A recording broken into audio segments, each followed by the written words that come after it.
Maaf ini Pak, mau tanya. Iki bonusi loro lah. Nggih. Seperti ini yang ditanyakan tadi. Nggih. Ini butuh jawaban. Nggih. Karena di kampung-kampung itu banyak orang-orang yang nggak sholat kok mau dipijai. Itu gimana jawabnya, boleh enggak? Sudah. Nggak sholat kok dividiai gitu. Wis.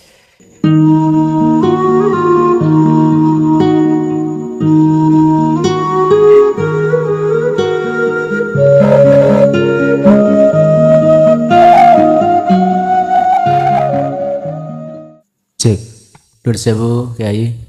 Assalamualaikum warahmatullahi wabarakatuh.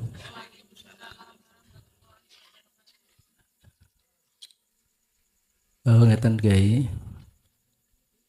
Mriki niki sih utaminipun masyarakat Banyumas niki nembe napa nggih? Remene nderek niku selawatan niku. Tempundi-pundi diburu. Wonten pundi panggeran. Nggih wonten saking Habib lho sinten mawon tapi nggih niatipun saya kangge nambang ibadah. Lah niku umpami dipun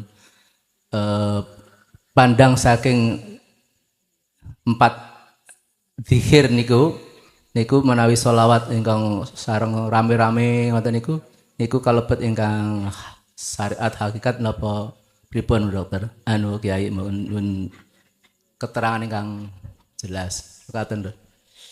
Nggih. Sampun. Nggih.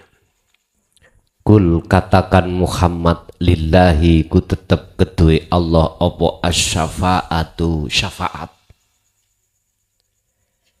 Jami'an kelawan sekabehane. Kalau nggak salah itu surat dibuka Al-Qasas ayat 44. Ya, kalau nggak salah. Kalau nggak surat Al-Qasas, surat Az-Zumar ayat 44. Al-Qasas dulu. Barangkali saya salah menyebut. Nggih, Al-Qasas ya. Lillahi jami'an, lillahi syafa'atu jami'an. Leres Bu? Mboten, sekarang Az-Zumar. Kalau gitu. Az-Zumar ayat 44.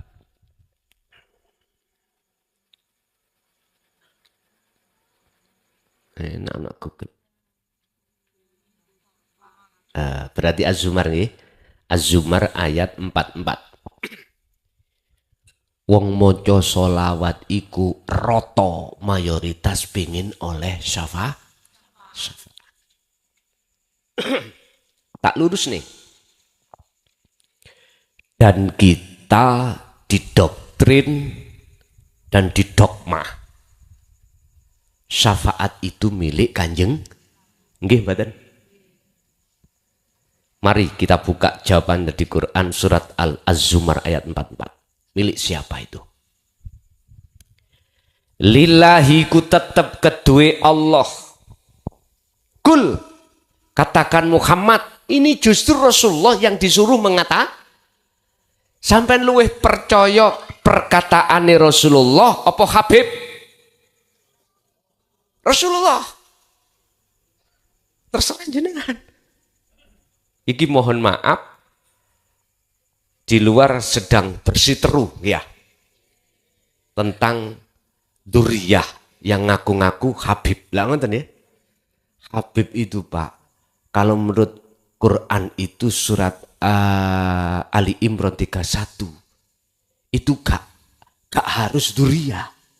Siapapun yang hatinya sudah ma'rifat pada Allah itu Habib. Yang kutanyakan, yang ngaku-ngaku duriyah, yang kita sebut Habib, hatinya sudah ma'rifat Allah belum? Wis karena gitu aja. Bon, surat Az-Zumar ayat 44. Ayo, kita bedah. Biar ngaji ini tambah hidup. Kul katakan Muhammad, iki Rasulullah langsung. Lillahi ku tetap kedue Allah. Apa asy-syafa'atu? Apa asyafaatu utawi pertolongan, ya. Jami'an kelawan sekabehane. Katakan Muhammad bahwasanya pertolongan itu semuanya milik Gusti. Wis. Nek ono sing ngomong bahwasanya syafaat milik Rasulullah Muhammad berarti telah menyesatkan umat. Yes. Aku tanya, Muhammad ibnu Abdillah makhluk napa khalik? Oke, kita makhluk napa khalik? Buka dalam surat Al-Kahfi ayat 110. Kul katakan Muhammad, innama ana basyarum mithlukum. Rasulullah sendiri ku berkata, bukan cangkeme Habib. Nyun sewu lho ya. Cangkem itu kan ya bahasa tuh.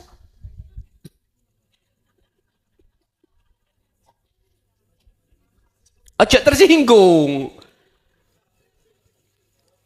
Beda bahasa nggak apa-apa. Ah, ini kalau di Indonesia air, ya dah. Di Amerika water. Di Arab mak. Tapi di sini Banyumas apa? Banyu. Beda kok sebutannya, tapi ahad tunggal, gitu. Ngene kok gegeran. Gara-gara jeneng, jangan. Nyun sewu. Ini Rasulullah sendiri hak wallahi yang berkata atas dasar perintah Allah. Kul katakan Muhammad bahwasanya syafaat semuanya itu milik. Lah Rasulullah itu makhluk, jenengan makhluk, Rasulullah disuruh perintah. Diperintah Allah ngucap. Kul katakan Muhammad, Al-Kahfi tadi, innama ana basyarum mislukum. Itu Rasulullah. Hei umatku, aku iki podo ambek awakmu. Podo menungso sama manusianya. Artinya apa? Balgomantek di situ. Mengandung pengertian apa kalimat itu? Itulah Rasulullah melarang Anda kita sebagai umatnya untuk menyembah beliau. Lah kok ono Habib sing njaluk disembah, sikile njaluk di ambung, mbok nean. Allah ya Karim. Makanya mohon maaf, kita pribumi selama ini berabad-abad dibodohi orang ngerti. Estu Pak. Ngapunten nih Kang Kada. Ini pandangan dari, bukan pandangan syariat, pandangan hakikat. Mohon maaf, kita nggak ikut-ikut sana. Saya cuma menegaskan aja, aku mau ikut campur urusan geger-gegeran boten. Masalahnya saya sendiri sudah pernah gitu itu sama mlebu penjara 3 tahun. Nggih. Saya ngaji bab masalah niki, Pak. Tidak hanya saya diusir dari kampung saya mulai tahun 2000. Estu. Bahkan 2010 saya masuk penjara. Lakoni. Saya nggak mau berhenti. Intinya saya disuruh berhenti. Tapi saya tidak mau berhenti. Saya berhenti kalau sudah pensiun. Alias game over. Jari arek-arek game over. Sebab kita manusia kullu nafsin dha'iqatul bakal bongko ae apa. Bon. Ayat innama ana basarum misukum itu Rasulullah menegaskan janganlah kau puja, kau puji, bahkan kau sembah aku, jangan. Tapi sembahlah apa, siapa yang ku sembah. Itu Rasulullah.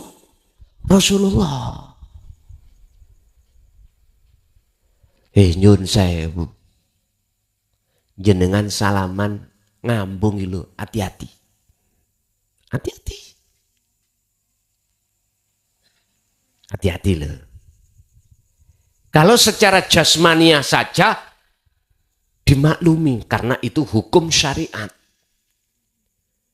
Sing nom luwih hormat nang sing tua. Anak birrul waliden terhadap orang tua.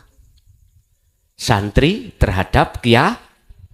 Kalau sebatas jasmania monggo, tapi kalau sudah masuk melampaui batas ruhania hati sampai mujana makhluke, inilah dil mudil syirik bangsa khafi. Hati-hati. Mestinya ruhania kita menyembah, memuja, memuji hanya terhadap ilahun wahid. Inilah pendidikan Rasulullah Shallallahu Alaihi Wasallam. Mohon maaf Pak ya.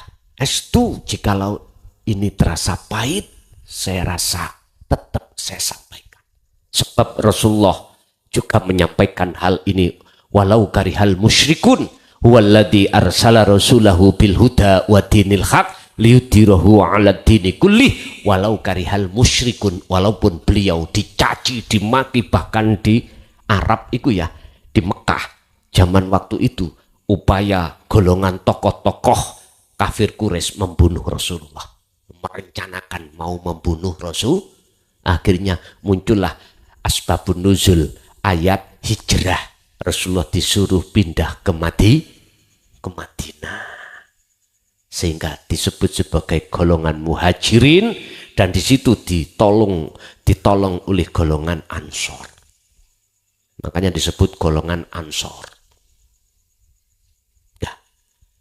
Rasulullah tetap menyampaikan walaupun ada upaya untuk beliau mau dibunuh.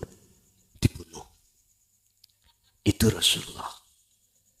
Saya cuman di penjara. Unyil. Kecil ya. Wes tahu. Ternyata indah Gusti Allah itu Pak. Saya dimasukkan penjara, ternyata saya tetap dakwah di dalam penjara terhadap narapidana. Dan narapidana bermasalah. Itu akhirnya ketika mengamalkan ilmu amal istiqomah ini untuk mendekat pada Allah, hatinya tambah damai. Itu pun waktu saya di penjara di Mojokerto, mau ada upaya konangan Pak. Tahu konangan? Ketahuan saya menyampaikan hal itu, saya dilayar. Dipindah ke Madiun. Kalau bahasa LP itu dipindah, itu namanya dilayar. Dilayar. Apa nek atau mlebu LP yo gak ngerti bahasa layar. Dilayar, dipindah. Tapi pada saat itu oleh karena teman-teman yang ada di LP gak terima, jikalau Gus dilayar, tolong semua dilayar. Ya gak mungkin dah ya. Lah entek lah LP ini. Akhirnya ada perjanjian saya khusus dengan lapas, boleh ada di sini atau tidak dipindah dengan catatan tidak boleh ngaji. Ya sudah. Akhirnya pertimbangan mengambil maslahahnya, saya tidak ngaji secara terang-terangan, tapi ngaji secara sembunyi. Waktu masak, waktu bersih-bersih ngaji, waktu cuci-cuci ngaji. Mboten secara terang-terangan seperti sebelumnya. Jadi Pak, mohon maaf, kita khususnya itu baca sholawat umumnya biar mendapatkan syafaat dari Kanjeng. Karena kita beriman syafaat itu milik hanya Kanjeng Nabi, yang lainnya, Rasul yang lainnya nggak ada, nggak bisa mensyafaati umatnya. Ini selama ini yang kita imani, nggih napa mboten? Akhirnya berpondong-pondonglah kita kemana bersolawat. Saya tidak melarang orang bersolawat, ndak. Sebab ayatnya sudah ada. Innallaha wa malaikatahu yusholluna 'alan nabi Ya ayyuhalladzina amanu sallu alaihi wasallimu. Silahkan dengan catatan Anda harus tahu syafaat itu milik Allah. Bahasa sederhana gini loh Pak. Allah mengizini terhadap beliau Rasulullah Muhammad ibnu Abdillah membawa syafaatnya Allah yang diberikan terhadap kita sebagai umat yang menganut ajarane Kanjeng. Kalau ini benar Pak, berarti status Rasulullah itu seperti air tadi, seakan-akan bisa menghilangkan rasa haus, tapi sejatine asine yang menghilangkan itu Allah Subhanahu. Inilah golongan orang yang mesti mendapatkan syafaat baik di dunia ini maupun di akhirat besok. Tak pasteake yaiku wong, itulah orang-orang yang sudah punya iman hanya kepada Allah pun. Titik. Silakan bersolawat Anda, tapi tulung mestine Habib tadi jelas no dununge yang seperti apa solawat itu, sehingga mendapatkan syafaat ini yang bagaimana mestinya diterangkan, biar iman kita sebagai umat itu biar apa ya, biar benar iman kita, biar ihsan. Enggak dikongkon dijak joget-jogetan, dijak mojo sholawatan, tapi gak roh dunungi. Intinya gini Pak, tanda kalau jenengan membaca sholawat dan mendapatkan syafaat itu ketika Anda bersolawat, hati jenengan sertai dengan dzikir rasa, barulah Anda ini yang berhak mendapatkan syafaat. Dzikir rasa itu eling yang semua apapun syafaat itu terutama itu milik Gusti Allah. Ngoten lho Pak. Nggih, ada lagi. Monggo. Coba mic-nya. Assalamualaikum warahmatullahi wabarakatuh. Pertama, perkenankan nama saya Muhammad Mukmin dari Karanglewas. Pertanyaannya adalah sesuai dengan temanya tadi adalah mengiksankan iman. Lah, ini yang saya tanyakan itu bagaimana cara mengimankan ihsan.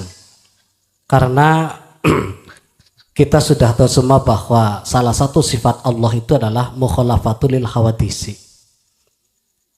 Itu yang pertama. Kemudian yang kedua terkait dengan zikir, itu kan ada 4 tahapan, mulai dari zikir jahar, zikir sir, sirul asrar, dan fan'u dzikri. Pertanyaannya adalah apa itu zikir sirul asrar dan sejauh mana kita mengamalkannya atau sudah mengamalkannya.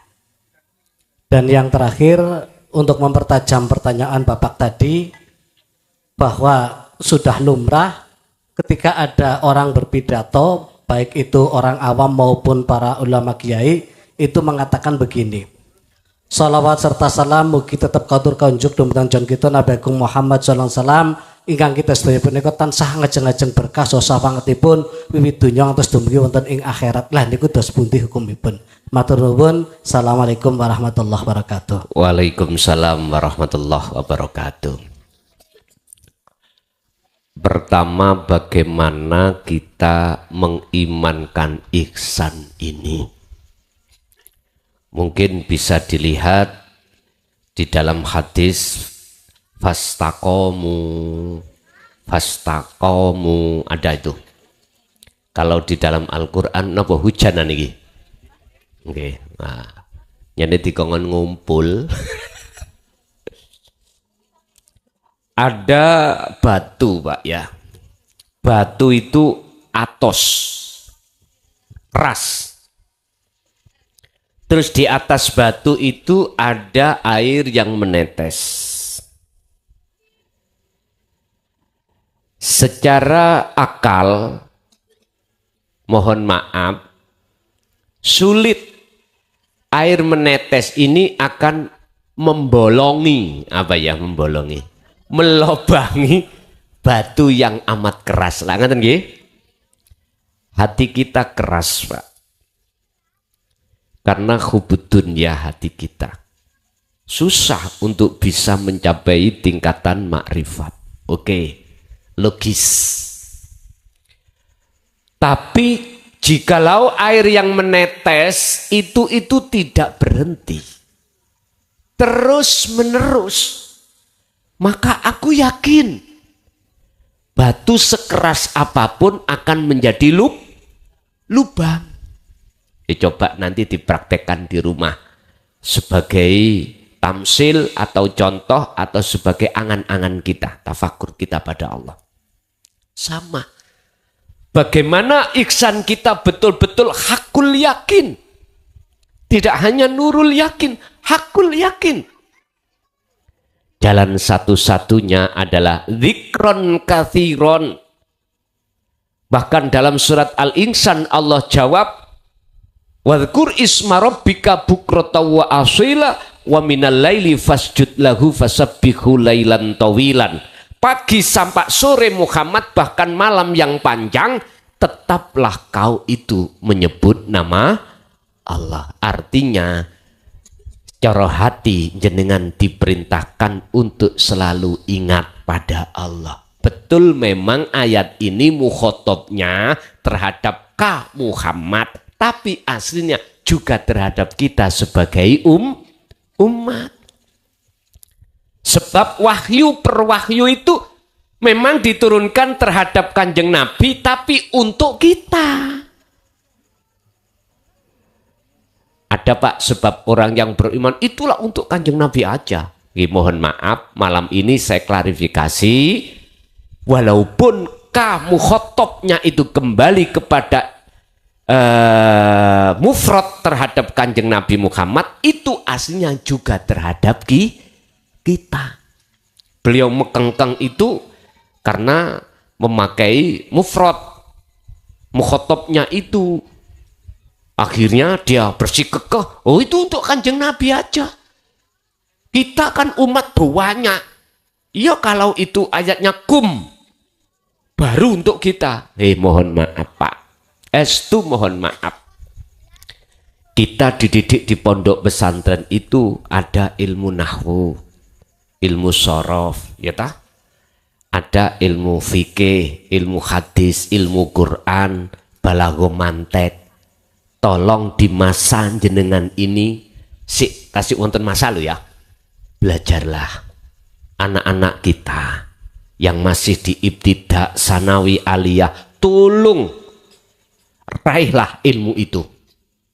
Nanti sebagai muqabbalah ketika saat jenengan musawirin, artinya masuk di dalam pengajaran dinut tauhid, nanti akan paham dan lengkap pemahaman jenengan.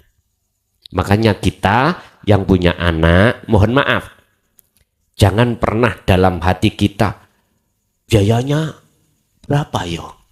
Terus habis berapa yo mondok? Jangan. Estu. Apalagi di zaman yang seperti ini Pak, zaman yang serba nyun sewu. Anak laki-laki SMP SMA. Nyun sewu loh ya. Ada anak SMP SMA hamil, ya toh? Karena memang lingkungan.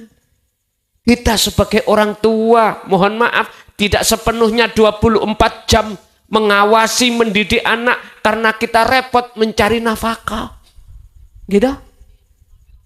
Jalan satu-satunya untuk menyelamatkan masa depan anak kita, masukkan pondok pesantren. Pun, niki solusinya pun. Percaya dan tidak percaya, inilah sebagai jawaban yang akan mencetak penerus Kanjeng Nabi Muhammad Sallallahu Alaihi Wasallam. Banyak Pak sekarang itu belajar ilmu ning YouTube. Ngapunten loh ya.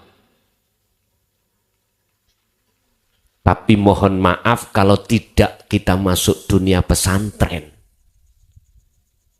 Kita itu bisanya ngomong tapi gak bisa baca kitab. Nggih. Kuncinya jadi ulama iku kudu bisa baca kitab kuning utawa kitab gondol. Lah bagaimana mungkin kita akan bisa membaca kitab gondol kalau nahwu shorof itu tidak kita kuasai? Enggak iso. Lah nek umpama gak iso maca kitab tapi sering ning panggung ceramah iku dudu ulama, iku penceramah. Biasane iku nggih mohon maaf nek tak dengarno iku kok yo sifate iku ngobong katul, tahu katul sampean? Gitu. Hati-hati. Aku yakin kalau jenengan iku sudah didesain di dalam pondok pesantren sampai tingkatan ketauhidannya, itulah kalau boleh saya katakan sebagai tabi'ina sholihin, penerus Rasulullah. Kita nggak butuh sebagai pengakuan nasab, nggak butuh. Ilmune Rasulullah itu di jalur dua, ada yang meneruskan lewat nasab disebut duriyah, ya dah. Ada yang dari sudut sayyid itu orang dekat beliau, para sahabat, tapi nggak ada hubungan. Ilmunya dua-duanya sama. Inilah yang wajib disebut habaib. Ini kekasih Allah sebagai tabi'in. Untuk mencapai habib itu syaratnya bukan nasab. Amanu wa taqau, iman dan takwa pada Allah. Baru bisa menuju ke situ. Yun sewu, kita lihat bagaimana karakter Rasulullah di dalam Al-Quran. Sifatnya bagaimana. Wa ma arsalnaka rahmatan lil ngalamin. Laqad kana lakum fi Rasulillahi uswatun, kasih contoh mboten gacor ngeten iki. Niki lak gacor ngerti gacor men? Uswatun hasanah itu mempelajarkan. Nek khuswatun hasanah memberikan contoh. Uswatun Rasulullah langsung memberikan contoh. Beliau memberikan contoh, sebelum memberikan contoh, beliau itu sudah melakukan terlebih dahulu. Kalau mau itu kadang-kadang kita bicara, tapi kadang kita belum melakukan. Niki hati-hati. Hati-hati. Rasulullah malah uswatun hasanah. Kalau kita melihat di Al-Quran. Di samping dia menjadi rahmat, segenap makhluk, segenap alam. Artinya menjadikan kedamaian. Al-Amin bisa disebut sebagai yang dipercaya.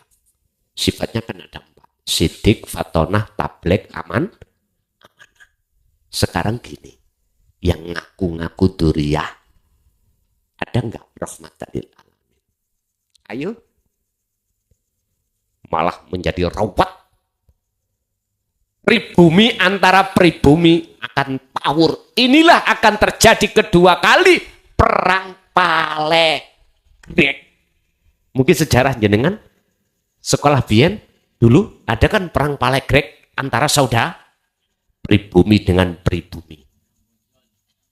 Pribumi yang menganut kiai-kiai desa, pribumi yang menganut yang terus habaib. Nanti dilihat apakah terjadi dan kapan ini terjadi. Kemarin sudah mendeklarasikan akan di nyun sewu ya, terapi tegangan. Hati-hati. Hati-hati. Mohon maaf. Kita mengantisipasi ke sana. Bagaimana pribumi tidak bisa diadu domba. tak buka surat Az-Zumar ayat 40, tak luruskan.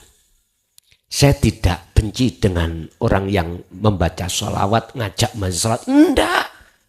Saya luruskan. Sebab orang yang membaca sholawat itu endingnya, tujuannya supaya dapat syafaat dari kanjeng. Dan kita beriman yang memiliki syafaat itu hanya kanjeng Nabi. Ternyata bukan itu. Itu milik Allah yang dilewatkan kanjeng Nabi untuk kita. Berarti syaratnya kita membaca sholawat, wajib imannya syafaat itu datangnya dari Allah. Dari Allah. Bapak Ibu, kembali kepada pertanyaan pertama tadi. Untuk mengimankan ihsan, jenengan fastaqomu, teruskan oleh berzikir. Zikir yang mengingat Allah. Sebab Allah sudah menyatakan ala bidzikrillahi tatmainnul qulub. Ingatlah, hanya mengingat kepada Allah, jiwamu akan damai. Ini. Yang kedua, bagaimana kita itu di dalam dzikir itu bertahap, sampai di mana tahapannya sirul asrar. Pun, saya melihat di sini, mungkin bisa dibuka di dalam kitab Hikam. Di dalam sirul asrar, ya, yang muncul dari la ilaha illa anta. Sirul asrar itu apa? Sir itu rahasia, asrar beberapa rahasia. Ini nanti jawabannya ada di surat surat An-Nur ayat 35. Nurun ala nurin yahdillahu li nurihi mayyasha. Ini menyangkut masalah nur makrifat, bukan nurullah, tapi nur makrifat. Yang nur makrifat itu dari Nur Muhammad. Pun ngeten.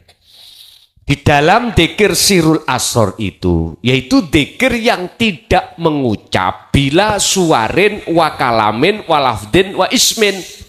Wis gak nyebut nama, ya tidak berucap. Tapi pertama adalah su'aul basyirah.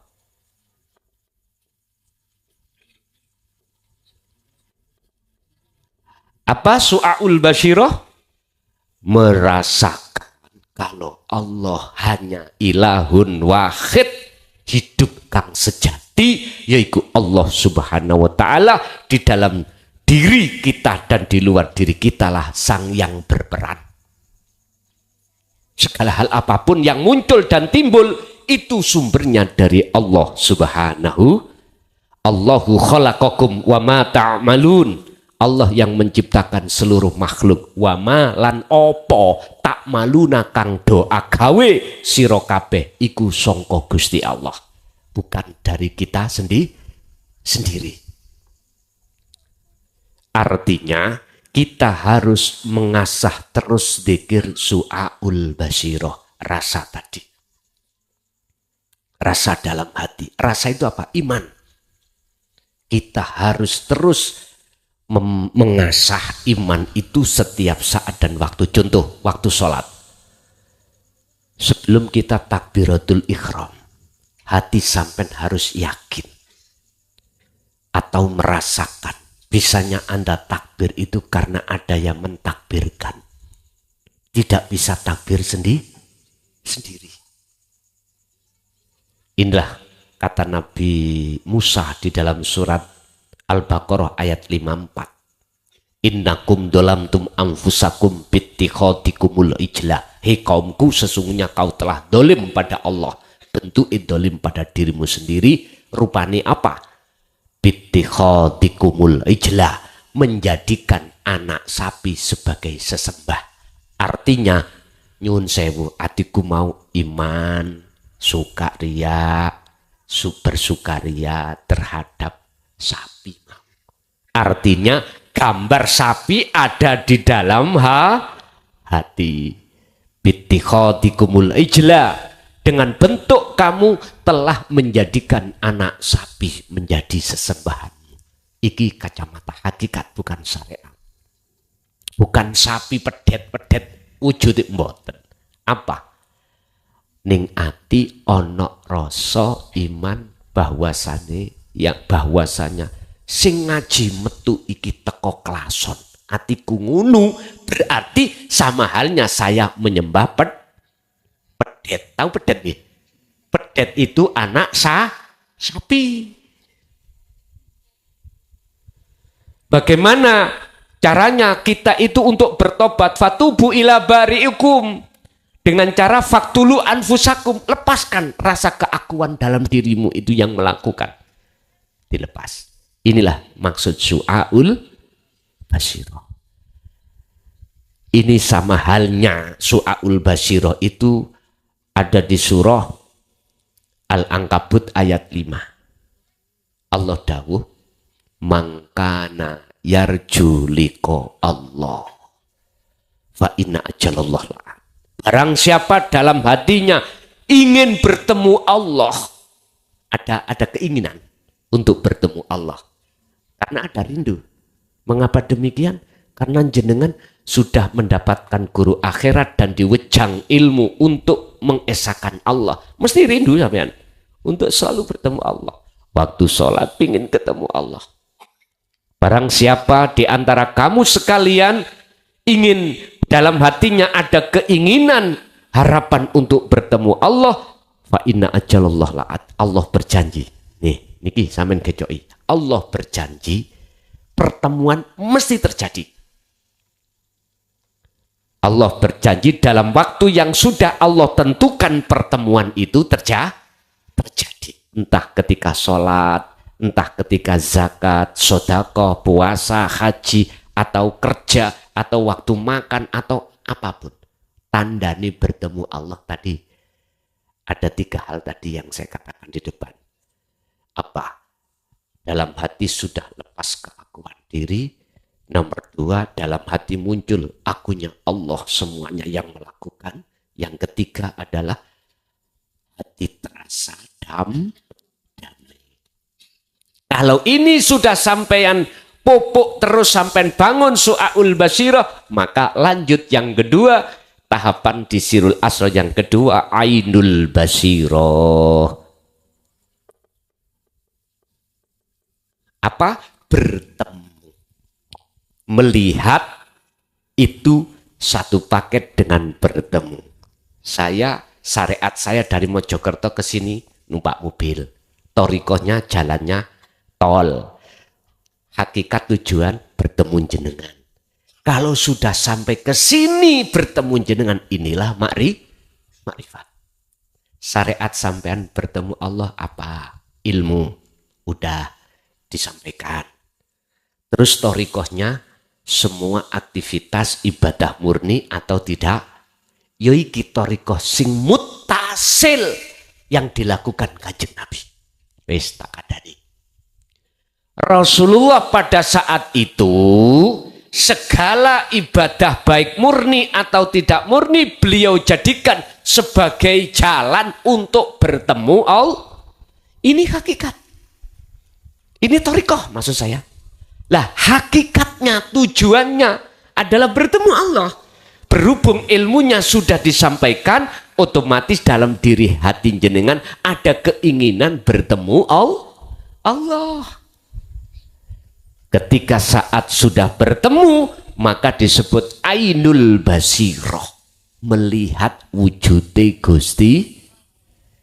Terus pertanyaan nih, bertemu atau melihat wujudnya Allah itu, apakah sirroh hamba iki mang yang melihat wujudnya Allah? Bukan.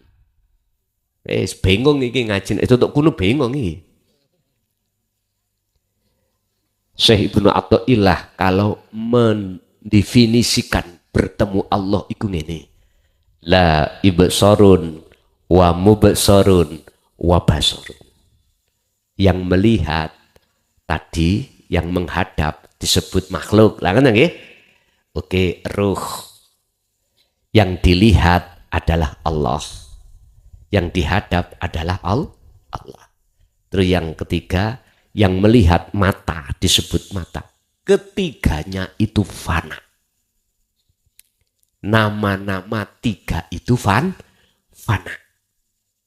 Hilang. Terus yang ada siapa? Ya yang ada. Siapa yang ada? Bukan. Dalam sifat wajib Allah pertama wujud. Sing wujud cuman Allah. Bukan Allah nama yang fana. Tadi Al-Quran menjawab laisa kamislihi syai'un. Sesuatu yang tidak bisa kau sebut, sesuatu yang tidak bisa kau serupakan dengan yang lain. Makanya tadi saya katakan, Pak Bu, ini loh. Nek dereng dong, belum paham. Disimpan keterangan ini tadi. Cukup jenengan iki teruskan dzikir itu. Walaupun dzikir sampean belum kemakrifatan, lakukan terus dzikir. Dalam satu makalah Ibnu Athaillah dawuh, la tatruk adzikra. Tolong dzikir itu jangan tinggalkan. Walaupun li adami hudurika ma'allahi ta'ala bihi, walaupun dzikirmu belum bisa khudur ainul basyirah ketemu Allah, dzikir su'aul basyirah itu tetap harus jenengan lakukan. Dzikir rasa itu. Don iki gampangane air yang netes walaupun air walaupun belum bolong namanya batu yang keras, jangan pernah berhenti olehnya netesnya air. Terus neteso. Terus. Nanti pada waktu yang telah ditentukan bolongnya atau lobangnya itu mesti terjadi. Urusan bolong itu urusan Allah. Sing penting jenengan iki ra tinggal tidak meninggalkan dzikir. Dzikir ada jahri Pak, diucap di lisan Allah. Dzikir sirri Pak, hanya diucapkan di hati Allah. Yang kedua sirul asor Pak, dzikir yang sudah tidak ngucap, itu yang kita bahas itu. Nanti kalau sudah ainul basyirah itu sudah terjadi, laksana ngene. Yun sewu. Niki napa niki? Penghapus nggih. Umpama penghapus kula tutupi, wujude nyata mboten? Mboten. Sampeyan tak kasih tahu, Bapak Ibu, subhanalladzi asra bi 'abdihi lailan. Dat yang maha suci hidup, yang memperjalankan jenengan itu ada di dalam dan di luar jenengan. Wujudnya Allah itu. Sampai beriman. Sama dengan Bu, di dalam kubeluk itu ada penghapus. Jenengan sudah iman. Oh iya. Oke. Sampai jangan berhenti di sini. Jenengan harus fal ya'mal amalan sholihan. Harus ada tindakan bagaimana caranya kabar yang saya terima dan saya yakin itu menjadi hakul yakin. Tadi nurul yakin. Nur, cahaya, yakin, keyakinan. Sampai sudah ada keimanan. Aku percaya semua itu Allah. Tapi aku belum ketemu Allah. Belum nyoto Allah bagi saya. Karena sebab ada tutup. Bukan Allah itu bisa ditutupi loh Pak ya. Yang ditutupi kita yang tertutup. Itu harus dihilangkan. Nah, lewat su'aul basyirah. Terus dibangun dzikir rasa itu sampai kapanpun. Kalau itu sudah jenengan lakukan terus menerus, maka ainul basyirah bertemu. Detik-detik dikatakan bertemu itu pada saat waktu detik hilangnya tutup ini. Allahu waliyul ladina amanu yukhrijuhum minadz zulumati ila nur. Al-Baqarah 257. Nyotone Allah di dalam diri jenengan itu bersamaan hilangnya kegel. Lah iki mang ini ki gelap wis. Gak nyoto penghapuse iku gelap. Tatkala cahaya makrifat itu dinyalakan dalam hati jenengan, maka saat itu juga kegelapan terhadap Allah akan dihilangkan. Kalau sudah gini, hakul basyirah yang terakhir. Yang saya ubah menyatakan Artinya iman sampean tadi penghapus, bisakah diganti? Bu, Bapak, ini onde-onde. Percaya? Tidak percaya. Artinya sampean sudah hakul yakin menyatakan dalam diri jenengan iki keakuan diri hamba itu sudah enggak ada. Tinggal innani anallah la ilaha illa ana fa'budni wa aqimis shalah li dzikri. Toha ayat 14. Sesungguhnya aku itu adalah Allah. Hidup dalam diri jenengan itu loh dawuh, bukan Anda. Kita itu sudah enggak ada, lihat. Mengatakan yo aku iki Allah, ora ono pangeran sing wajib kok sembah kejaba yo aku. Fa'budni, sembahlah aku. Wa aqimis shalah, dan tegakkan salat lidzikri, semata-mata untuk mengingat aku, lo aku. La ilaha illallah sudah lewat, la ilaha illallah sudah lewat, anta sudah lewat, ana tinggal aku. Inilah makrifat akhiri fana'u dzikri.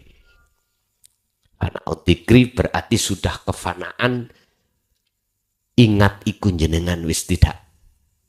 Jadi wis gak ngaku-ngaku kalau aku sing eling. Kalau aku yang dzikir, aku yang membaca sholawat, aku yang sholat, aku yang zakat, aku yang puasa, aku yang haji, sudah lepas semuanya. Aku makhluk sudah dia ganti semuanya, akunya ilahun wahid. Itulah yang berperan hanyalah Allah. Inilah tahapan-tahapan dzikir yang terjadi pada diri seorang kekasih Allah. Wis jenengan nek ingin jadi kekasih Allah, monggo sampean lakukan seperti ini. Yang ketiga pertanyaannya lupa. Apa tadi yang ketiga? Mohon izin ngapunten. Mempertajam pertanyaan Bapak tadi itu tentang ketika ada mubadah atau penceramah itu melakukan dakwah. Oh, ngoten. Nggih. Syafate, nggih. Pun niki saya akan memakai kacamata dua. Ada min dan kacamata plus. Kacamata syariat dan kacamata hakikat. Kalau kacamata syariat itu masih memandang makhluk. Jadi kalimat itu bernuansa syariat. Tapi hati sampean maksudnya Kanjeng Nabi Muhammad itu hidup yang menguasai beliau. Sangat dipahami ya? Sama dengan gini Pak. Secara logika, kalau saya tidak meminum air ini, rasa haus tidak hilang. Lesan syariat saya berkata, hilangnya rasa rasa haus itu sebab saya minum air syariat. Tapi maksudnya air dalam hatiku adalah wujudi Allah. Innallaha bikulli syai'im muhit. Sesungguhnya Allah itu meliputi atas segala hal sesuatu. Lah, ini akan bisa tembus ke wujudnya Allah di dalam setiap makhluk itu manakala kita sudah melakukan tahapan dzikir ini. Secara syariat kacamata enggak apa-apa. Tapi ini akan bermasalah manakala hati kita itu juga mengimani dari makhluk. Sakit dipaham nggih?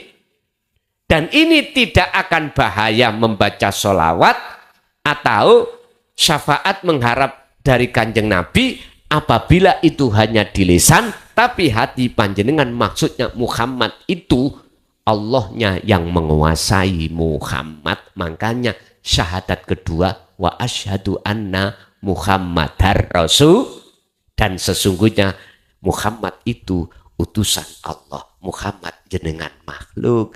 Rasulullah bisanya berdiri rukuk sujud atas dasar perintah Gusti berarti jenengan bisanya berdiri karena didirikan, bisa rukuk dirukukkan, bisa ngaji dingajikan. Itulah status maksud Rasulullah utusane Allah. Sampai nek diutus makan ya ora iso makan sendiri, ngaji ya gak iso, gak bisa ngaji sendiri. Ikulah hakikatnya. Nyun sewu, ad-dunya mataul ghurur. Bagi siapa? Dunia itu sifatnya adalah menipu. Bagi siapa? Dan bagi siapa dunia itu tidak menipu? Nyun sewu. Urusan dohir, urusan dunia ini bagi kita yang belum ilahun wahid, belum bertuhan ke esa, maka akan bahaya. Justru akan menutupi penghalang hati kita pada Allah. Tapi bagi panjenengan, kalau sudah ilahun wahid, hati jenengan sudah memegang sirul asrar dengan tahapan dzikir mulai syu'aul basyirah sampai hakul basyirah, sugiyo kaya opo, kayao kaya opo, fisik jenengan urusan dunia, urusan istri, suami, anak, harta benda, dan semua itu tidak akan membahayakan jenengan. Justru semua itu akan menjadi kendaraan jenengan untuk berwasilah bertemu dateng Gusti Allah. Tergantung. Yaitu tadi. Jenengan syariat tok apa sak hakikate. Kalau syariat tok ya bahaya, kalau sak hakikate sekalian hakikate enggak akan bahaya. Sebab dalam salah satu ayat Allah katakan wabtaghi fima ataqallah darul akhirah. Tolong urusan ruhania, negeri akhirat, raihlah. Satu sisi bagianmu di dunia jangan kau tinggalkan. Bagian dunia berarti syariat, bagian akhirat berarti hakikat. Ini dikatakan juga pada diri Rasul dalam surat Al-Isra ayat 1 yang mengkisahkan sejarah Isra dan Mi'raj. Isra dan Mi'raj. Isra perjalanan dari Masjidil Haram ke Masjidil Aqsa. Iki adalah syariat. Dari masjid ke itulah perjalanan jenengan di syariat. Tetapi jangan berhenti, harus Mi'raj. Perjalanan Rasulullah dari Masjidil Aqsa ke Sidratul, lepas landas coro pesawat, tinggalkan dunia, hati sampai tinggal no kesenangan dunia, walaupun secara jasmani campur dengan urusan dunia, biar enggak terpengaruh ruhaniyah, langsung naik menuju Sidratul Muntaha. Inilah suluk menuju wusul. Maka biar tidak menjadi dunia ini pengaruh penghalang kita pada Allah, sistemnya jadilah kau seperti ikan yang hidup di laut. Walaupun airnya terasa asin, ikan itu tidak terasa asin. Artinya dagingnya ikan laut tidak bisa dipengaruhi oleh asinnya air lah. Nggak ada. Ikan laut itu asin. Nggak ada. Sampai mancing, sampai goreng nggak terasa tawar, tidak asin. Aneh, dia tiap saat dan waktu campur dengan air asin tidak terasa. Apa sebabnya? Karena dia hidup. Ikan tahu, ikan tempe, nyun sewu ya, ikan mati ya. Sampai uyai dulu, sampai goreng asin enggak? Asin. Aneh bin ajaib nih. Karena apa? Ikan tempe tahu iku ikan mati. Artinya hati kita manakala kegolong hati yang mati, maka pasti terpengaruh dengan kesenangan dunia. Kalau hati kita tergolong hati yang hidup, ya masih jabatan sama presiden, nggak mungkin dolim pada rakyat, nggak mungkin korupsi. Karena dia sibuk hatinya berzikir dateng Gusti. Nggih niki rahmatan lil alamin. Jadi mboten napa-napa cara syariat Pak, jasmani, tapi berbahaya manakala rohaniah kita tidak berhakikat. Itu aja. Nggih. Sekali lagi Bapak, mungkin Nah itu belakang nih kok ada. Assalamualaikum warahmatullahi wabarakatuh. Waalaikumsalam warahmatullahi wabarakatuh. Nggih, mengke tak tambahi Pak, tenang bonus, nggih. Ngapunten Pak Yai. Nggih, jenengan berdiri biar bisa disoting. Badhe tanglet niki. Wau kan Pak Yai ngendikan mun nyampaikan bahwasane kabeh tingkah laku utawa perbuatan kita itu saking Gusti Allah, saking kersane Gusti Allah. Lah berarti misal kita berbuat keburukan atau kejelekan, entah itu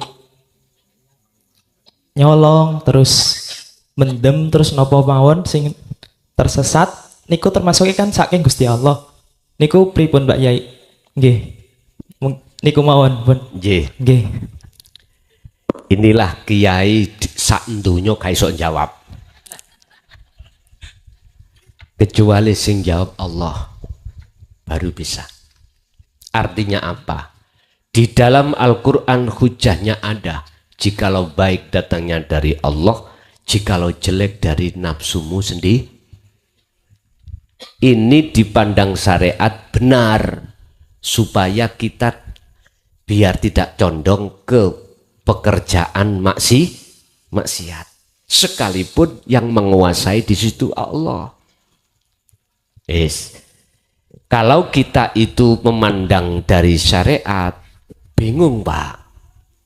Kiai syariat nggak berani mengatakan iku songko Gusti Allah. Mesti mengatakan nafsu karena memang beliau punya dasar hujah Al-Quran. Terus kalau kita tarik dari kacamata hakikat berarti ada penguasa dua. Allah dengan nafsu dalam diri kita. Lah ngoten nggih. Padahal hakikat itu memandangnya itu ilahun wahid, ketunggalan. Terus biar gak bingung bagaimana kalau maksiat itu datangnya dari Allah, ya apa iku biar kula saged nrimo. Lah ngoten nggih. Saged memahami. Pun nyun sewu. Bahasa maksiat, bahasa taat itu kan muncul dari syariat. Baik dan jelek. Nyun sewu. Terus siapa yang berkuasa sesungguhnya di dalamnya itu? Tergantung. Kita mandangnya dari mana? Kalau mandang hakikat, hakikat mandang ahad loh Pak ya. Keesaan Allah. Enggak boleh kita mengatakan penguasa dua. Enggak boleh. Walillahil masyriq wal maghrib. Walillahilan iku tetep kedue Allah. Apa al masyriku utawi sing nguasai jagat etan wal maghrib lan jagat kulon. Itu hanyalah Allah.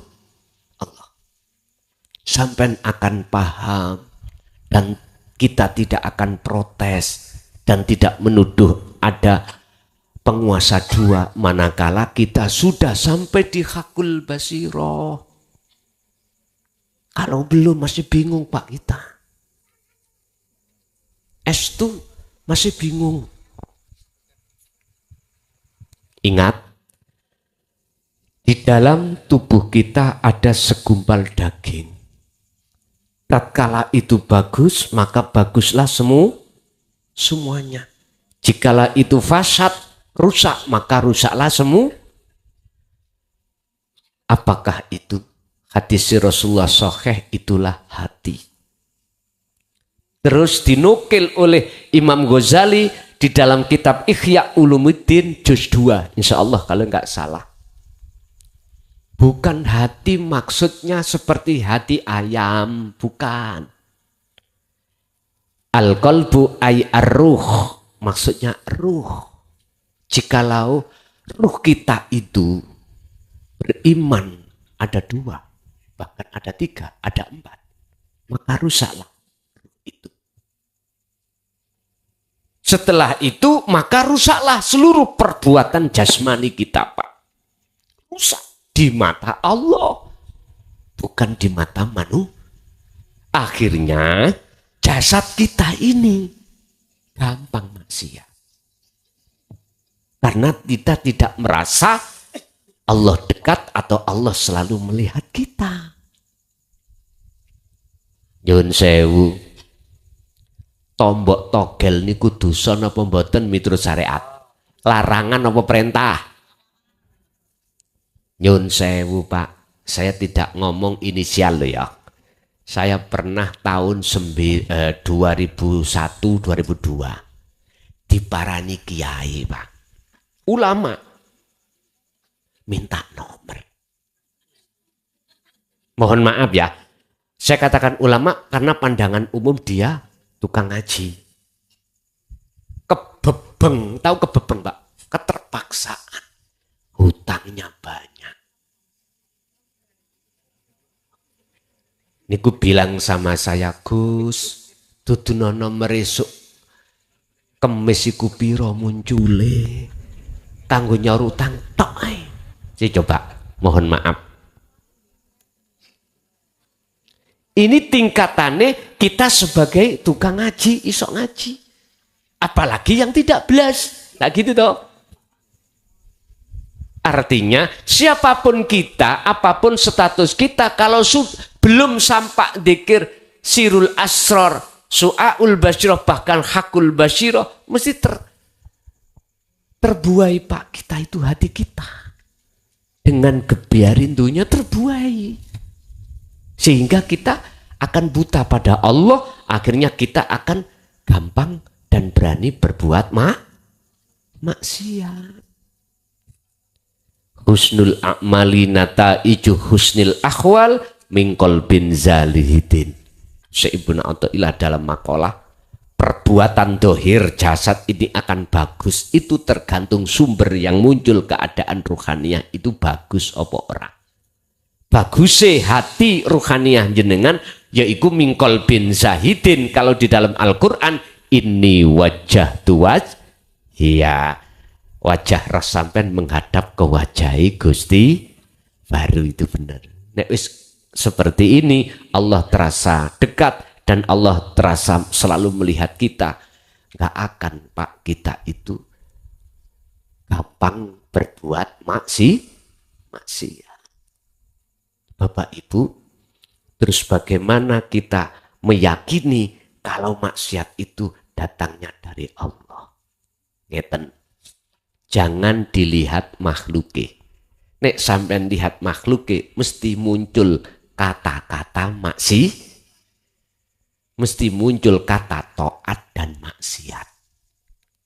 Coba sampean lihat dari sisi ilahun wahid yang berkuasa, siapa? Nah, kalau sampean sudah melihat itu, barulah kalimat maksiat dan taat itu fana.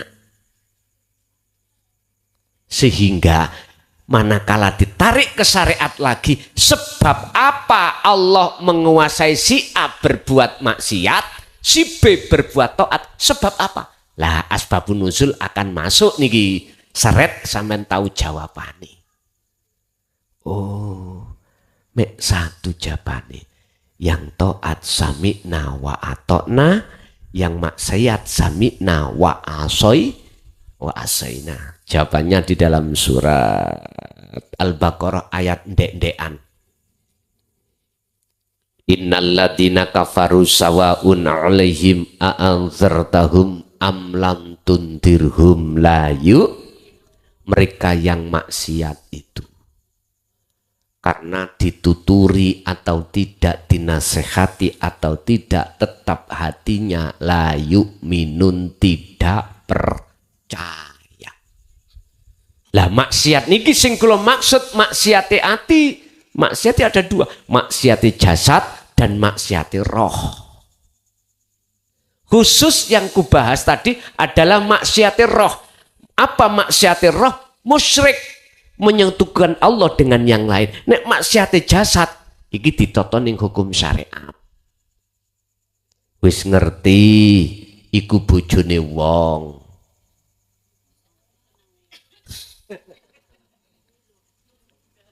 Paham nggih? Tapi ya apa Pak? Lah sing wedok ya seneng. Sampeyan salahno ya apa? Tir padha irenge, sir padha seneng. Wis.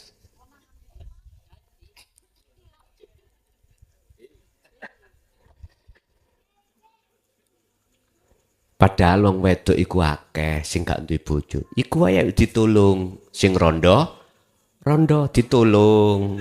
Ngoten nggih. Artinya ditulung itu ya nek nulung ya saanake, Pak. Nulung mbok tok ya sih. Nulung saanake karena dia nggak punya suami, suaminya meninggal. Jenengan seneng mboke yo harus seneng saanake. Ojo mboke tok sakno yati gitu. Iku nek jenengan direstui garwa jenengan. Nek gak direstui yo ojo polah. Jangan cari perkara. Ibu, seorang ibu tugasnya adalah melahirkan. Ya ngaten nggih? Adakah seorang bapak melahirkan? Gak ada. Sampai hadis kan muncul, ya toh? Ibu, kaulah wanita yang derajatmu dibanding ayah, kau mengandung lagi. Terus kayak ngoten. Udah kodrat sampean Bu niku gitu. Kodrat ya harus diterima. Nyun sewu mbok kula niki sampai umur swidak isih meteng. Estu mbok kula. Kula niki dulur sing nomor 10. Saking seringnya diliwati bayi. Nyun sewu.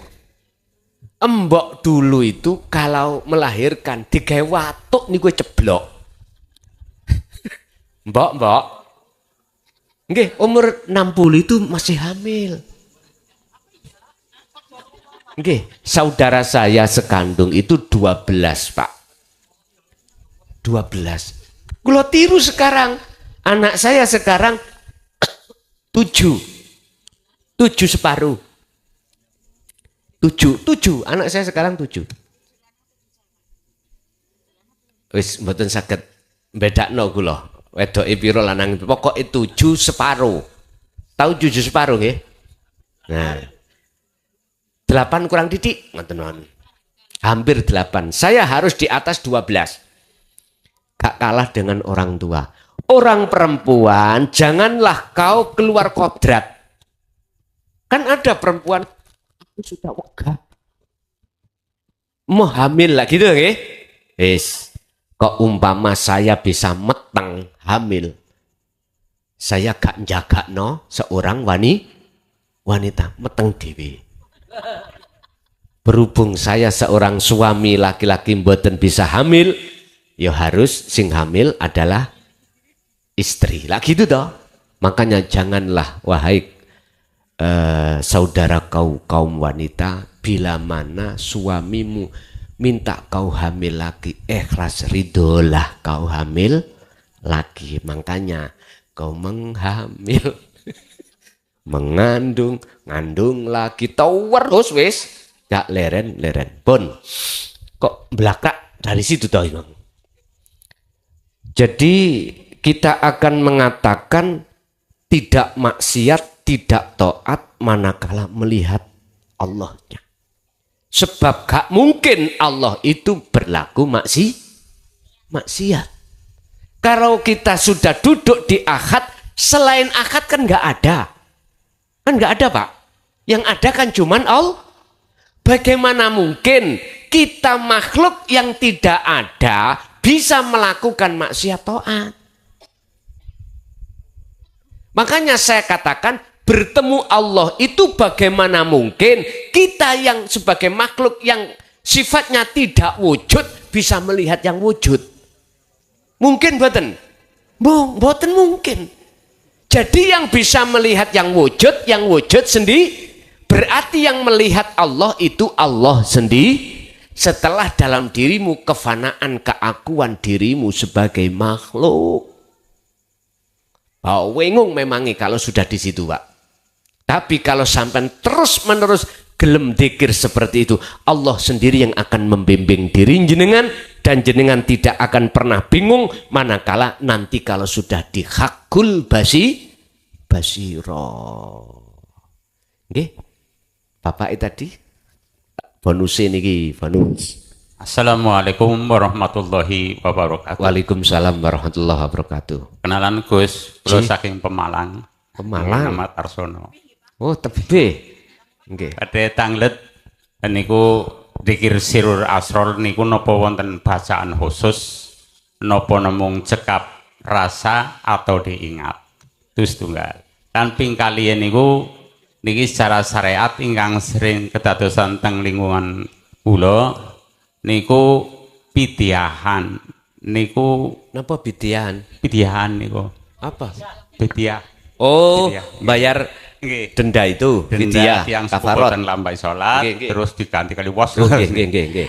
Niku cara syariat, lah cara hakikat itu terus pundi. Hmm. Lan pintikone kula nggih awon-awon ngaos tauhid ingkang disebut mutakut seket. Ngantos nggih sepriki teksih selangkung tahun wonten. Tapi mboten nate wonten bahasan tentang kerohanian napa teksih dalam tingkatan napa pripun. Sing akhirnya kula ngoyak-ngoyak Gus Mulason iki teng Tegal kula jogi teng mriki kula kok kejar niku.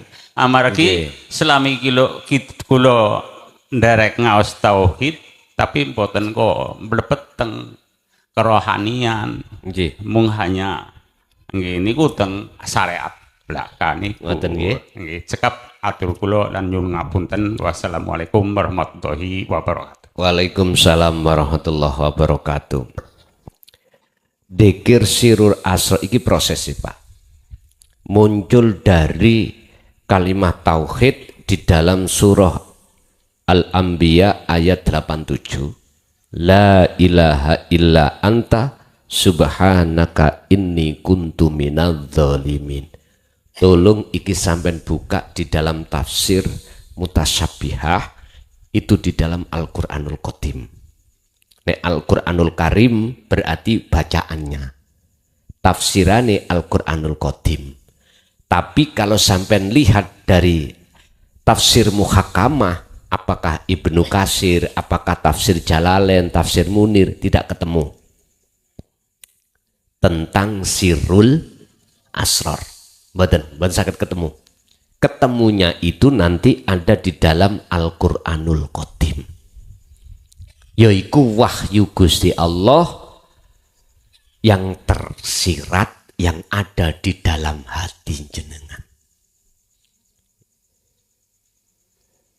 Iku nanti akan terbuka manakala jenengan sudah sampai di hakul basiroh. Itu muncul sirul asrar. Lah fungsine bacaane cukup praktek dirasa. Kalau bacaannya ya la ilaha illa anta subhanaka inni kuntu minadz. Kalau jenengan mau cotok lesan ini hati tidak berjalan rasa, jenengan akan mendapatkan karomah. Jenengan akan muter-muter di makom mukasyafah, tidak bisa ke musyahadah bertemu Allah, nggak iso. Mboten bisa. Itu tidak jauh berbeda ketika jenengan dzikir jahar kali siri. Jenengan masuk thariqah manapun, muktabaroh katanya.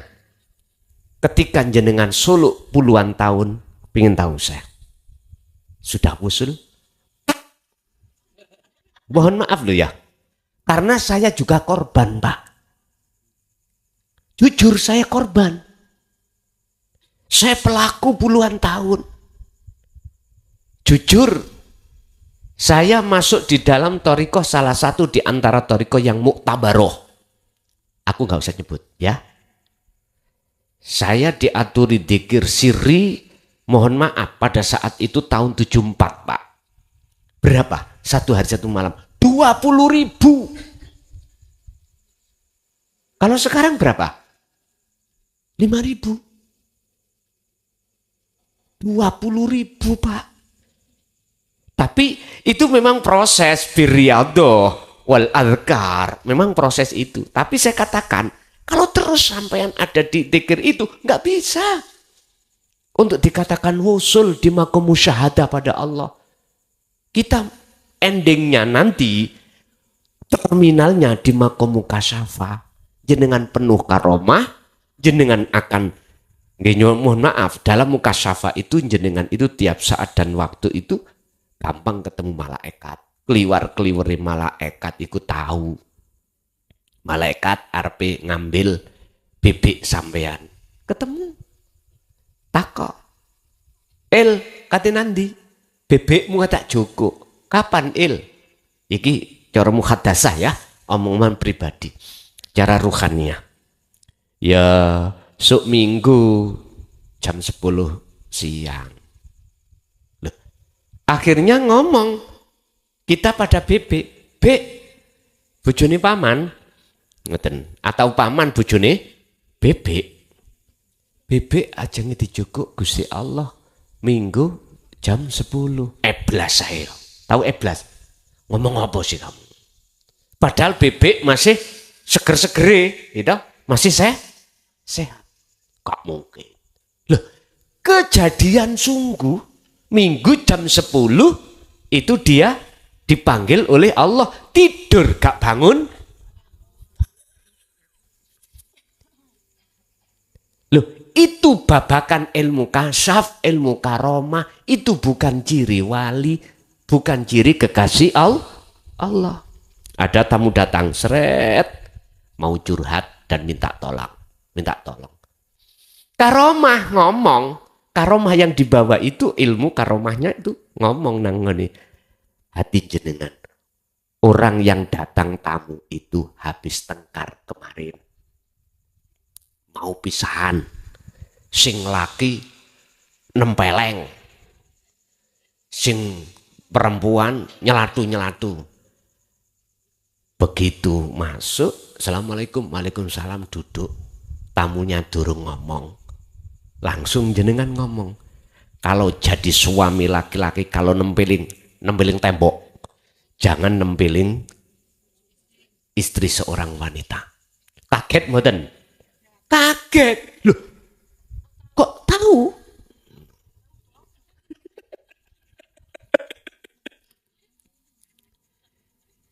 Ibu jenengan walaupun punya mulut dua, yo jangan mewir-mewir. Orang laki-laki jangan dicelatu-celatu. Kaget nggih? Kaget. Umume umat manusia pada umumnya mesti nuduh jenengan iku wali. Buka ning Quran, ciri wali bagaimana? Ala inna auliya Allah la khaufun alaihim walahum Cirine kekasih Allah itu hatinya gak gampang gelisah, gak gampang susah, khawatir, takut. Sebab apa?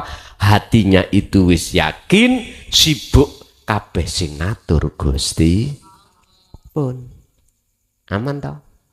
Boten cirine sing kaya ndak. Makanya masyarakat harus tahu. Jangan didik-didik orang yang sudah tahu perkara yang akan terjadi. Oh itu wali. Karomah, kewalian. Bukan. Tapi juga ada kekasih Allah itu dibonusi Allah karomah. Tapi karomah itu bukan tanda kewalian seseorang terhadap Gusti. Balik pada Quran. Jadi boten nenten lafate Pak, prakteke dirasa. Dan dirasa itulah yang akan membangun hati sampean yakfur bitaghut, bisa meninggalkan selain Allah, wa yu'min billah, maka bisa bertemu Allah. Yang kedua, lali. Fidyah. Okay. Bagaimana fidyah secara hakikatnya? Iku kan nyaur toh Pak, fidyah itu. Kadang syariat kita, orang tua kita sakit gak sholat 40 hari, akhirnya dibayar fidyah atau diganti sholat, disauri. Hakikatnya ya apa? Nyun sewu. Surat Al-A'raf ayat 172 dibuka. Al-A'raf 172.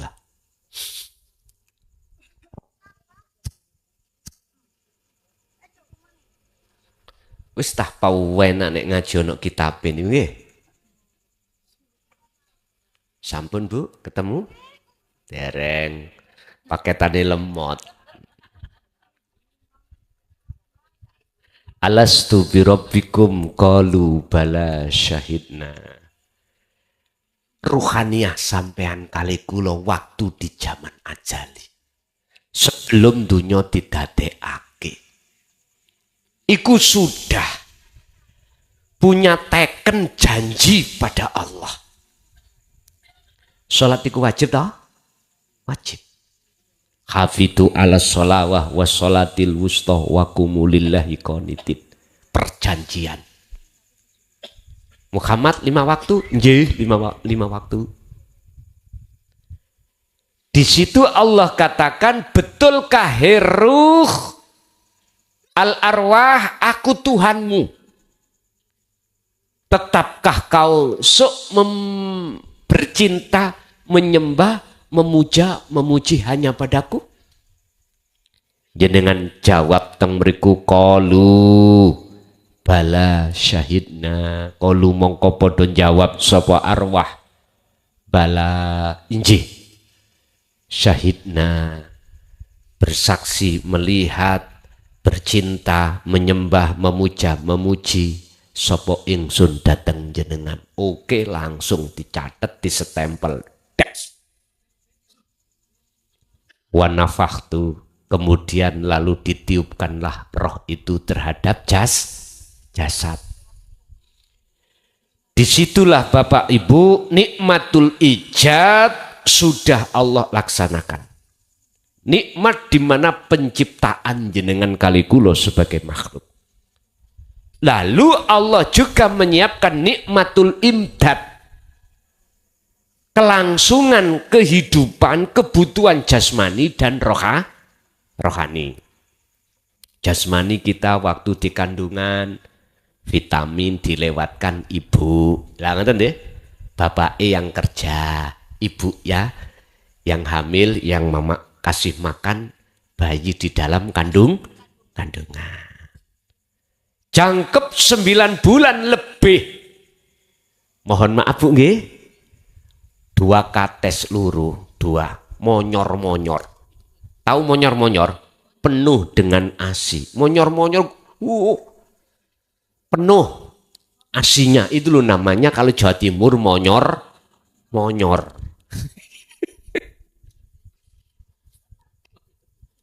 Entah kalau di sini apa namanya? Besar nih loh Pak Bu. Mengker-mengker. Ngapunten ya. Niki fakta.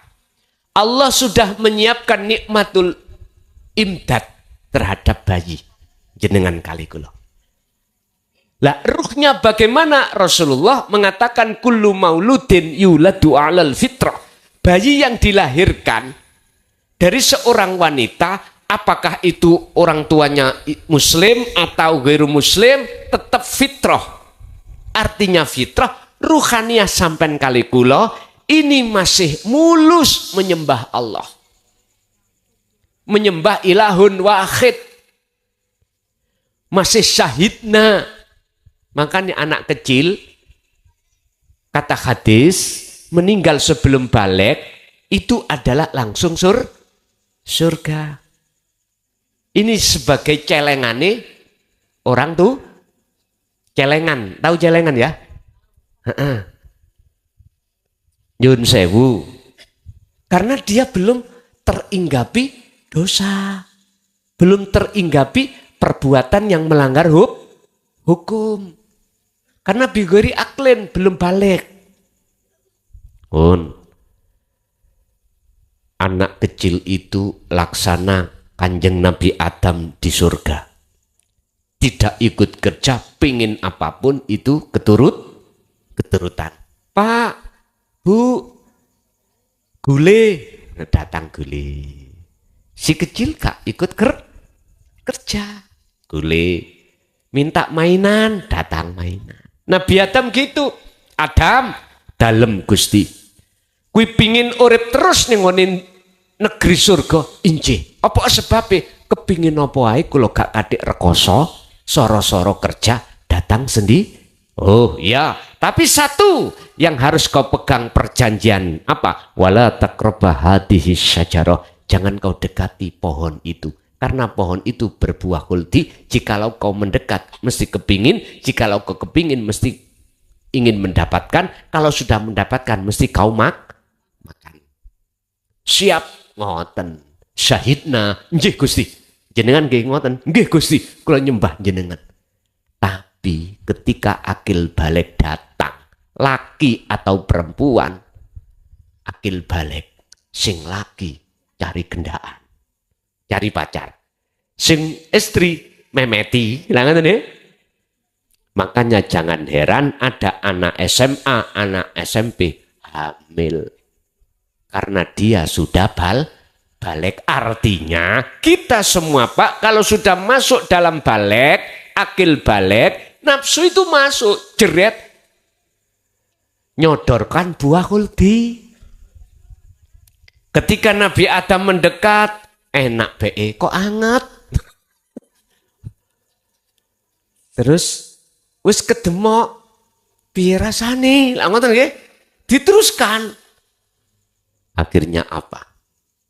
Itu kan sebabnya kan kena daya tipu iblis. Sama jenengan daya tipu nafsu, yaitu kesenangan dunia. Itulah buah khuldi hakikatnya. Akhirnya diusirlah Nabi Adam dari surga ke dunia. Kita Pak, akhirnya kita nikah, kita punya anak, kita kerja sore. Tadi enak-enak jadi anak kecil, lalapo jadi anak kok jadi anak kecil terus, enak terus. Udah, ini proses kita. Siapapun kita prosesnya seperti ini. Bahkan nenek moyang kita, Nabiullah Adam juga begitu. Yang penting, dawuh Gusti Allah yang terakhir. Kembalilah pada Allah dalam keadaan fitrah. Adam dalam enakan ing dunya sora Gusti pingin balik nang negeri asalmu injih fatalaqqa Adamu mir rabbi kalimatin fataba alai ana syarat Adam napa trimon kalimat iki pundi yang dimaksud kalimat la ilaha illa anta subhanaka inni kuntu minat. Baru kalau sudah diterima diamalkan bisa la ilaha illa ana. Nabi Adam menerima kalimat ajaran Kanjeng Nabi bagi kita di jalur dinu tauhid. Inilah maksudnya kalimat atau wahyu. Wis dilakukan baru bisa. Jadi kembali kita, sebelum kita kembali dalam kematian secara syariat, itulah sak bejo-bejone wong sing paling bejo, yaiku ya wong kuwi tatkala ning donya dheweke sudah bertemu Gusti Allah. Jadi pertama fidyah tadi adalah sampai niku setelah meninggalkan perjanjian sampean. Berapa tahun? Kita sampean hitung dewi. Mulai akil balik lho. Terus bagaimana caranya kita menyaur dari fidyah yang kita tinggalkan? Sampai buka di dalam surat Ali Imran ayat 31 tadi. Wa yaghfir lakum dzunubakum. Itu akan diampuni Allah manakala jenengan ini kata Rasul fattabi'uni, ikuti aku, ajar aku di dinu tauhid. Fal ya'mal amalan sholihan, lalu lakukan. Jadi kita jangan ngikuti syariat tok Pak. tapi juga harus mengikuti hakikate yang pernah dilakukan oleh kanjeng Nabi. Umume umat Islam iku ngikuti nglakoni syariatnya saja, tapi hakikate rohania kita no, tidak. Inilah sebetulnya yang dikatakan meninggalkan kewajiban, meninggalkan perjanjian kita pada Allah. Udah, niku tok mau selesai. Oh ya, ya, aku 8 second gitu, pun. Ini saya kaji setiap tahun, tepatnya di bulan Ramadan. Siapapun umat dari manapun penjuru datangnya umat, Ramadan itu saya bahas akoid seket iki atau sifat wajib Allah dan wajib manusia atau Rasul saya bahas komplit di bulan Ramadan. Boleh mengikuti langsung di pondok, boleh lewat live. Memang Pak, kebanyakan itu hanya disampaikan secara syariat. Padahal mulai dari sifat wajib Allah 20, mohal 20, di situ kan ada sifat nafsiyah, sifat salbiyah, ma'ani dan maknawiyah, ya toh? Semua komplit itu mestinya pendidikan rohaniah. Entah beliau-beliau tidak menyampaikan, itu saya juga tidak tahu alasannya. Yang jelas kalau sudah kita membahas wujud, itu pembahasan ruhaniah, bukan jasmaniah. Walaupun di dalam sifat ma'ani 7 itu kudrat, irodat, ilmu, hayat, sama, basor, kalam, itu nang ruhaniah. Makanya ini saya bahas hanya ada di bulan Ramadan setiap tahun. Kalau tahun depan itu saya masih diizini Allah untuk membahas, saya bahas. Jikalau saya belum digamkan, dipensiunkan, pasti akan kami bahas. Sampai bisa mengikuti langsung ke pondok. Di sana sampai hanya berangkat orang tok dengan pakaian, udah gratis, dahare gratis, tileme pun jenengan tinggal ngurungokke ngaji, udah. Terus melakukan kholwat. Terus bagaimana kita yang ngaji sudah di dalam sifat-sifat wajib Allah terus belum dibahas tentang kerohaniannya, ya jenengan harus bertanya kepada si ngeji, tanya, jenengan harus tanya dari kerohaniannya itu keterangan wujud yang bagaimana, idam bagaimana, mukhalafatu lil khawadisi qiyamuhu binafsihi sampai mutakaliman,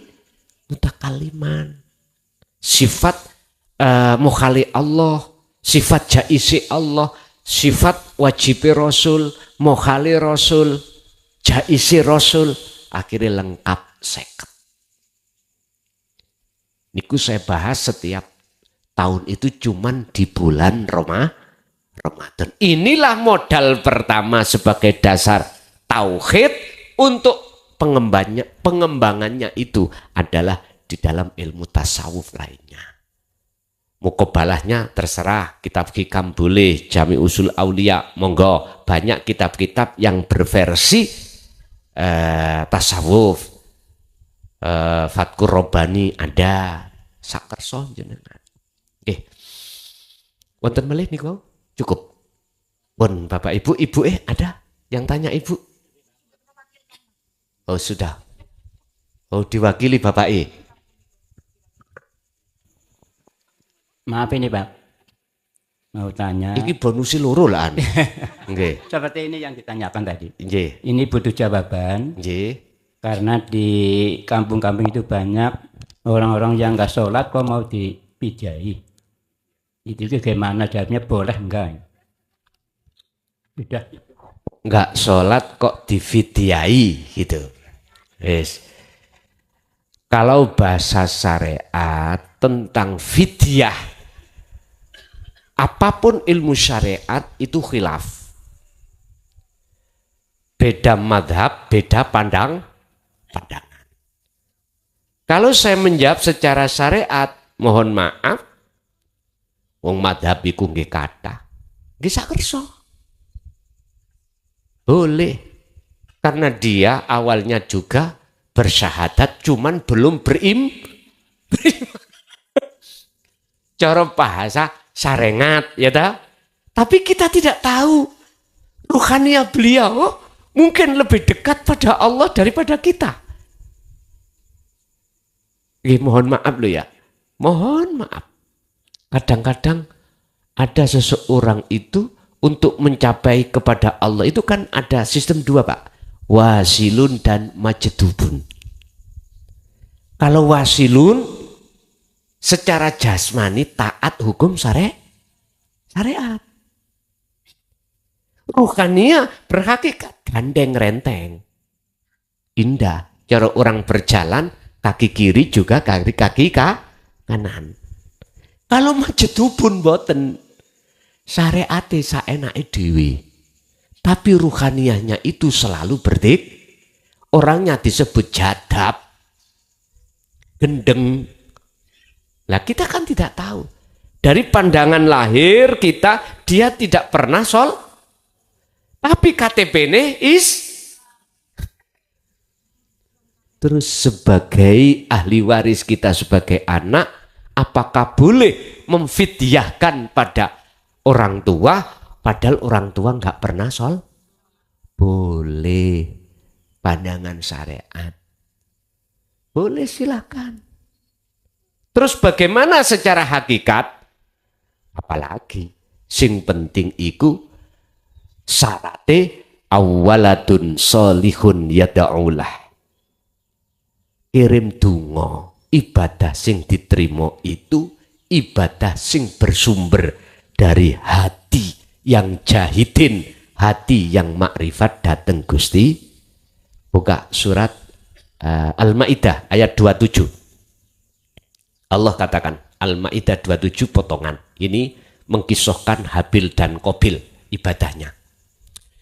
Innama yataqabbalullahu minal muttaqin. Sesungguhnya ibadah apapun yang diterima Allah adalah ibadah yang bersumber dari hati yang takwa. Bukan nasab, durya, bukan. Hati yang bertakwa. Apa sih takwa? Ilmu, amal, istiqomah. Ilmu tentang ke Allah sudah. Untuk mengesahkan Allah sudah. Amal, praktek, dzikir jenengan kholwat, istiqomah terus menerus. Inilah Pak. Sampeyan sikapi sendiri. Nggih. Cukup nggih? Pun. Benjing nggih kula nggih wonten acara melih. Nggih, besok waktune ngaji kian. Pun Bapak Ibu hadirin, apa yang telah Allah berikan pada kesempatan malam hari ini, mudah-mudahan betul-betul estu menjadikan ilmu yang bermanfaat barokah terhadap kita, keluarga, anak putu kita ila yaumil qiyamah. Lahumul Fatihah.